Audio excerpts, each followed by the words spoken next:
ସୁନ୍ଦରଗଡ଼ ଠାରେ ରାଜପୁତ କ୍ଷତ୍ରିୟ ସମାଜର ବନ୍ଧୁ ମିଳନ।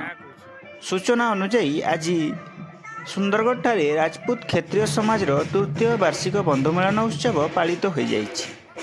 ପ୍ରାତଃ ସକାଳେ ସୁନ୍ଦରଗଡ଼ ଠାରେ ଇଷ୍ଟଦେବୀ ଶ୍ରୀ ଶ୍ରୀ ସମଲେଶ୍ୱରୀ ମନ୍ଦିରଙ୍କଠାରେ ପୂଜାର୍ଚ୍ଚନା ସହ ବାଇକ୍ ରାଲି ବାହାରି ନଗର ପରିକ୍ରମା କରିଥିଲା।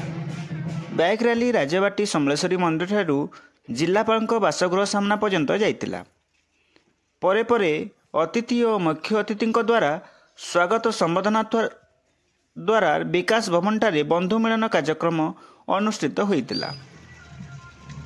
ଏଥିରେ ଜିଲ୍ଲାର କ୍ଷତ୍ରିୟ ସମାଜର ବହୁତ ବୀର ଓ ବୀରାଙ୍ଗନାମାନେ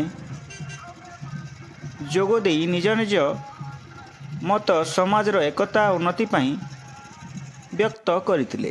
ଏହି କାର୍ଯ୍ୟକ୍ରମରେ ମୁଖ୍ୟ ଅତିଥି ଭାବେ ଶ୍ରୀ ନୀଳମାଧବ ପ୍ରତାପ ସିଂ ଦେଓ ଯୋଗଦାନ କରି ସମାଜର ଯୁବ ଓ ଯୁବତୀମାନଙ୍କୁ ସମାଜ ସେବା ପାଇଁ ସମାଜର ସଂଗଠନକୁ ଗୁରୁତ୍ୱ ଦେବା ସହ ମତ ଭେଦଭାବ ଭୁଲି ଆଗେଇ ଆସିବାକୁ ଆହ୍ୱାନ ଦେଇଥିଲେ।